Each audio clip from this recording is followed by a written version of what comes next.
I'm Karen Riordan, host of the Leadership Lab, where leaders share stories of growth, change, and impact. My guest today is Matt Williams from Epiphany Professional Development. Matt, thank you so much for being here and welcome. How are you doing today? I'm doing great, Karen. It's a pleasure to be here. Thank you for the invitation. Well, it was great to have you. So I like to start things off a little light and fun. So my first question for you is coffee, tea, or something stronger? What's fueling you today? Plenty of coffee and diet root beer. A combination, lots of caffeine. Definitely. That's great. Matt, can you share a little bit of your background and your business with us? Yes, of course. The short story, I guess, the compressed version is I began my career with Hewlett-Packard back in the early 80s. And actually at the time, Hewlett-Packard had a medical division, which not many people know. They've obviously since over the years divested themselves of that. But I started in the medical industry back in the early 80s.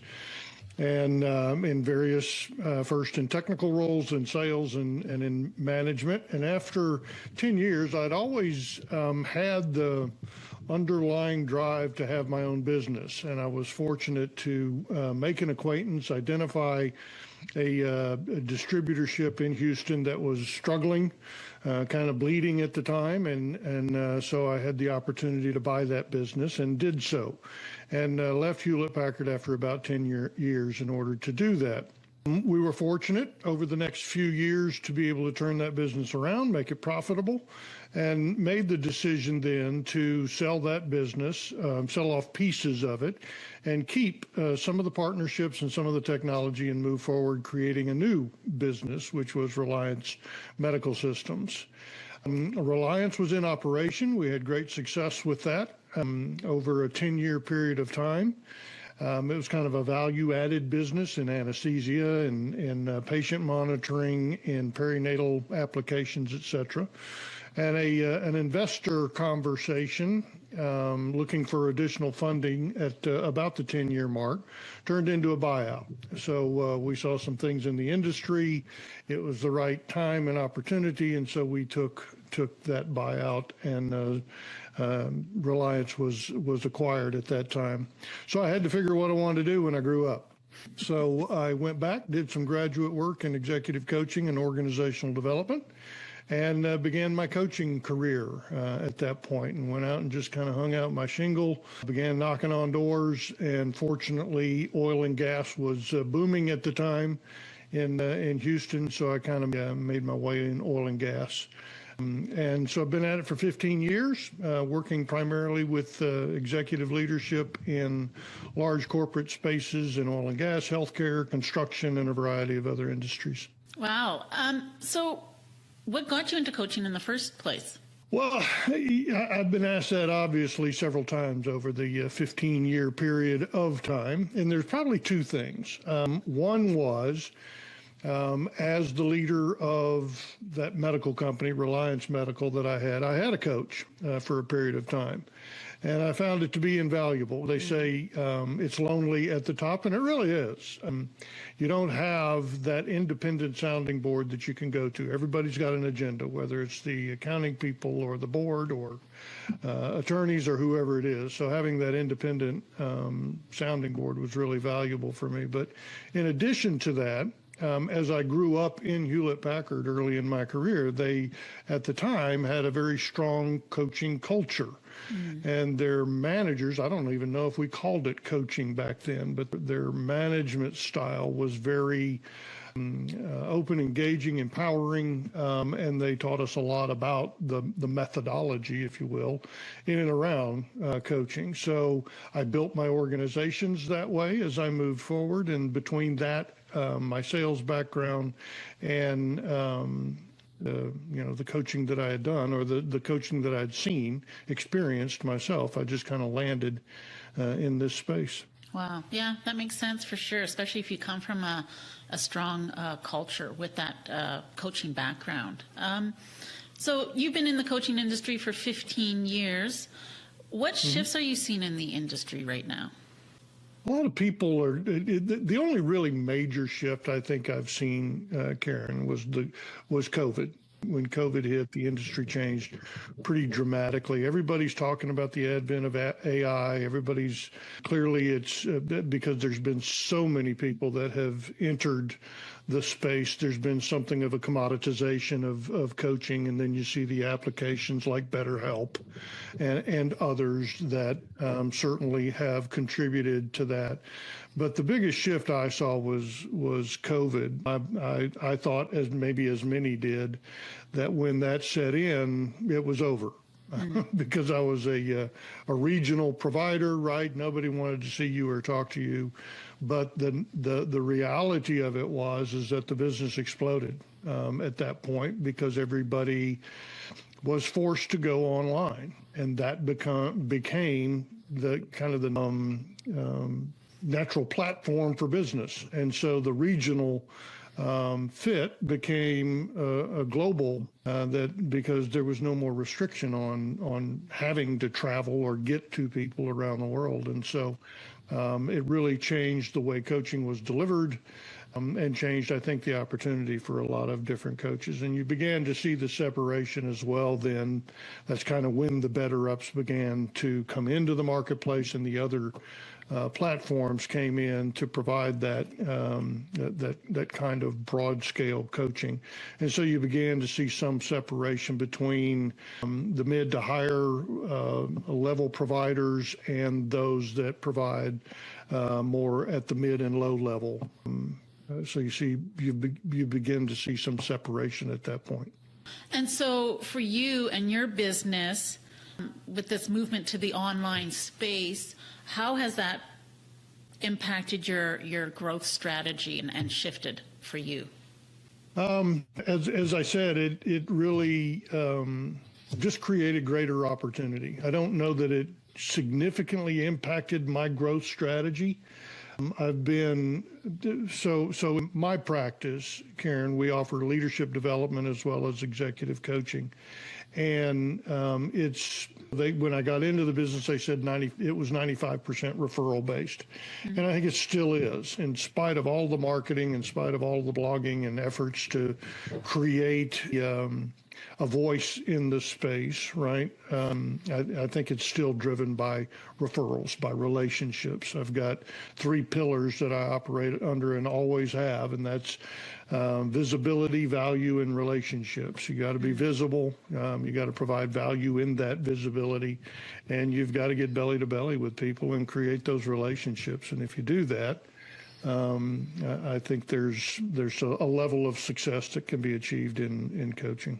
But did you find that being online now that you're able to, get that visibility out to a larger audience than prior to COVID? I can certainly reach a larger audience. So I've got clients in Atlanta and in Denver and in California and internationally and all over. But I don't know so much that I've reached them through digital assets. I think it has still come through personal relationships. They just happen to be remote. So it has fostered greater reach, but I don't know that it is because of digital reach. If that makes sense? Perfect sense. There's still relationships with providers, relationships with corporate HR, relationships, with other people. I have seen some improvement or some change in people using the search engines and various means, whether it's LinkedIn or others, to reach out and create a conversation. And so I'm seeing some business generation that way, but it's still predominantly the relationships that are driven from one-to-one kind of interactions. Right, for sure. And it sounds like there's a huge benefit to going online. Like you said, your reach has increased. What would be one of the more challenging things that you faced in your business as a result of going online? One of the challenges is the online application. It's a micro frustration, I guess, but most corporate clients use Teams, And I don't know that I've ever had an interaction on Teams that wasn't fraught with freezes and delays, and it just chews up so much bandwidth. So I'm not a fan of Teams, and yet most corporate organizations use it. And there's still always, even though it facilitates, just like you and I, the ability to meet and have a conversation, it's kind of like AI coaching. Still that there's a missing piece when you're not face to face, right? When you don't have that personal, there's nuance that is missed at times. So that's a challenge as well. Right, right. So switching gears a little bit right now, when you think about growth, what feels easy and what feels messy in your business? There was a movie some time back with, I can see her face, but I can't remember her name. Anyway, she complained that you can now be broken up with, dumped by 7 different channels, right? And you can get tweeted, you can get Canceled. The cancel culture? Yeah. So there's just so many channels, right, that you have to be attentive to, not necessarily focus in and market on, but you've got to be attentive to. That's a huge challenge for growth. There's the multiple generations, right? And I think we all have to, regardless of our generation, get out of our head space for the generation we exist in. Because we're marketing to different generations, not necessarily our own. So that's a bit of a challenge.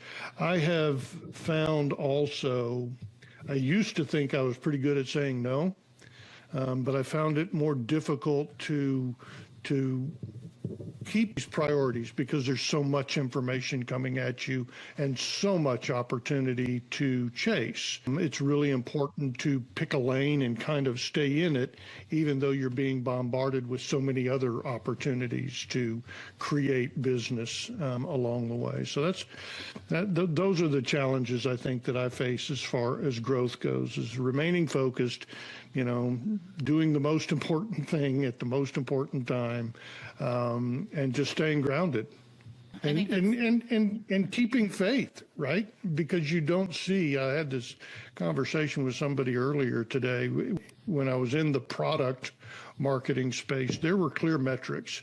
You sent out 100 mailers or 100 emails or whatever method of communication, and you knew you were going to get some percentage of those. Some percentage of those were going to turn into real conversations. Some percentage of those were going to turn into sales. In this space, there don't seem to be any metrics that make sense other than a needle in a haystack. And it comes down to breeds activity. And so you've just simply got to get up and either run or be chased every day. Run or be eaten, is that it?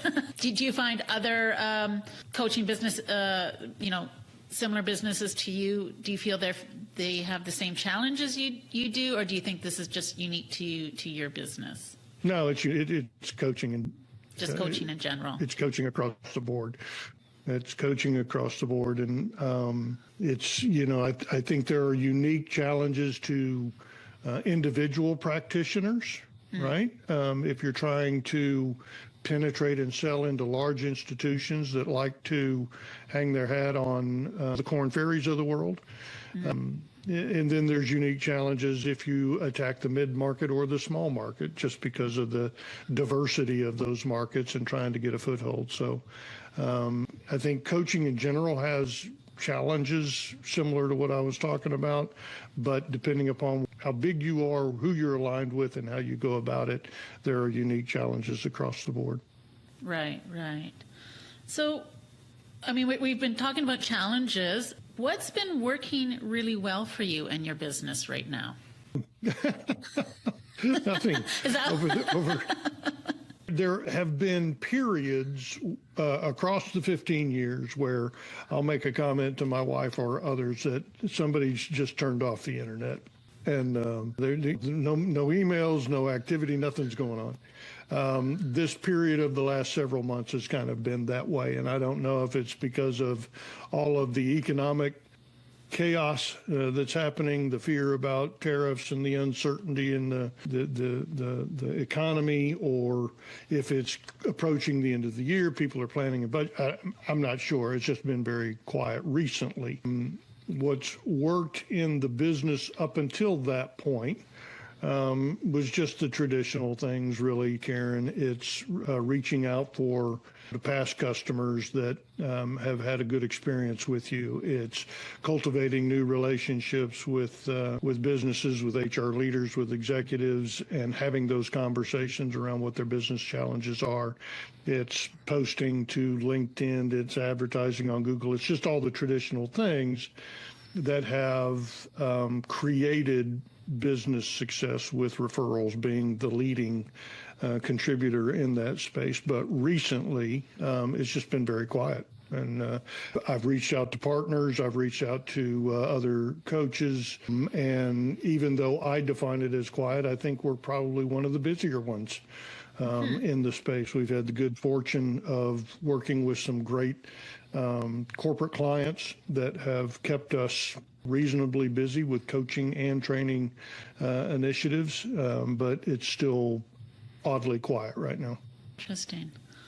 And if you had a magic wand to fix this quiet period, what would your business, I guess, what would that fix look like, and how would that change your business over the next 6 to 12 months? What would that look like? So I'm kind of at an interesting stage in that, I'm 68, been in it for 15 years. And so I see a runway, right, in the future. So how busy I want it to be is debatable right now, right? But I also know if you take the foot off the accelerator, it slows down really fast. So I'm trying to avoid that and stay fully engaged. If I had a magic wand, so over, and I don't know how much detail you really want, but over the last 6 months, we've invested pretty aggressively in podcast activity. Ergo, this. I know you reached out to me, but we're cultivating more and more of that to increase the visibility.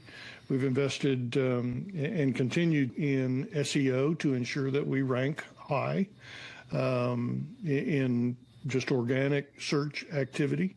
We've invested in building out our AI coaching platform to offer ongoing support to clients, and also to use it as a mechanism to attract some interest.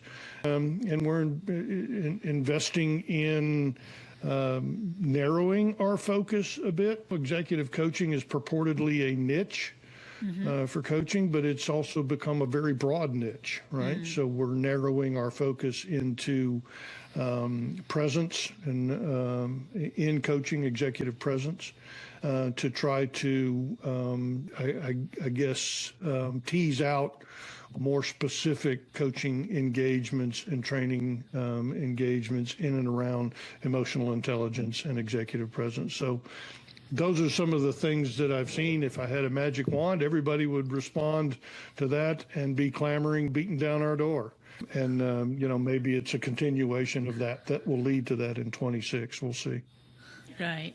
So you mentioned, moving to AI systems and stuff. How have your clients' adoption been to that? Has it been well received? It is always well received, or it's received with great interest. And I'd almost say anything AI oriented right now there's a curiosity factor associated with it, right? So everybody has responded with great interest. The utilization of it has been pretty low, though. Even for myself, there takes a great deal of patience to engage with technology in a coaching conversation. I think people get to, at least what I've been given feedback on, is the format is good, the tone is good, the adherence to ICF credentialing process methodologies is good, right? So it doesn't jump in and give answers necessarily, but to stay engaged with a computer, to go deep requires a lot of patience, I think, that most people just don't have right now. We're a pretty fast-paced culture, right? And to spend that kind of time, if there's not somebody sitting across from you to go deep in those conversations, I don't know that we have the capacity to do that at this point. Maybe when Suzanne Summers and the rest of the robots, are fully capable to do coaching, maybe that'll change. I don't know. Who knows? Who knows, right? I think right now we're still in the infancy, and time will tell, I suppose. I do think it's fascinating technology, as everybody does, and I think it does do a pretty good job at the coaching process, but it still has its limitations because it's machine learned, right? For sure. So more of an augmentation to inhuman, like a human coach. Yeah, and that's the way really we're offering it. Is that's how you offer it as a supplement. Is that correct? Right, a supporting tool. Well, if you could, as we wrap up here, if you could give your clients one piece of advice this week, what would it be? Shut up and listen. That's a powerful one, isn't it? And a hard one for most people. It really is. It really is. And obviously I say that jokingly, but I think there's both opportunity and a huge power in just listening, in being quiet, being respectful, showing that trust and respect to others, asking questions and not jumping to conclusions. And so I think me included in that, I think we all have an opportunity to just shut up and listen more often than we do. Maybe that's where AI will overtake us, is its ability to listen and not speak so quickly. Huh? Yeah, maybe so. We'll have to put that to the test. Matt, I really enjoyed our conversation today, and thank you so much for sharing your story, your insights. If people want to reach out to you, where would the best place for them to find you be? Just through our website. It's epiphanyprofessional.com. And same on socials? And there's great resources there. The AI tool is there. There's, a lot of blog articles. It's all free. It's all accessible. As I have told others, don't fear the button. Just click on it. We won't show up at your door the next day. Good to know. Thank you so much. Really appreciate your time here. Thank you, Karen. It was wonderful chatting with you. Thank you for spending your time with me today on the Leadership Lab podcast. My hope is that this conversation sparked a new perspective or reinforced something you already knew. Until next time, keep leading with curiosity and intention.